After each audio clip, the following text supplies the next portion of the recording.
ভিডিওতে যেই বৃদ্ধ মহিলাকে দেখতে পাচ্ছেন, সেই মহিলা এক দোকানদারের কাছে খুব করুণা করে বলছিল যে, বাবা আজকে আমার জামাই আসছে, মেয়ের জামাইকে দুপুরবেলা খাইতে দিব, বাসায় কোনো বাজার নাই, সমস্ত বাজার শেষ হয়ে গেছে, তোমার কাছে আসছিলাম, কিছু বাজার দাও বাকিতে, কিছুদিন পরে তোমার টাকাটা পরিশোধ করে দিব।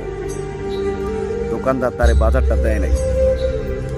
এই ভিডিওটা দেখে একটা জিনিস বুঝতে পারলাম, সত্যিকারে যারা মেয়ের জামাইকে ভালোবাসে, সবাই মেয়ের জামাইকে ভালোবাসে মেয়েটা সুখে রাখার জন্য, কিন্তু বিষয় হইলো যখনই বাজারটা দিল না, বাজারটা এই বৃদ্ধ মহিলা পাইল না, ওরা মনটা ভীষণ খারাপ হয়ে গেছে।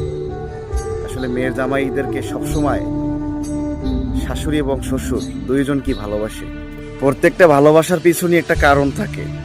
মেয়ের জামাইকে যদি আপনি খারাপ জানেন, তাহলে কি আপনার মেয়েটা সুখে থাকবে না? সেজন্যই তো জামাইটাকে বেশি ভালোবাসেন।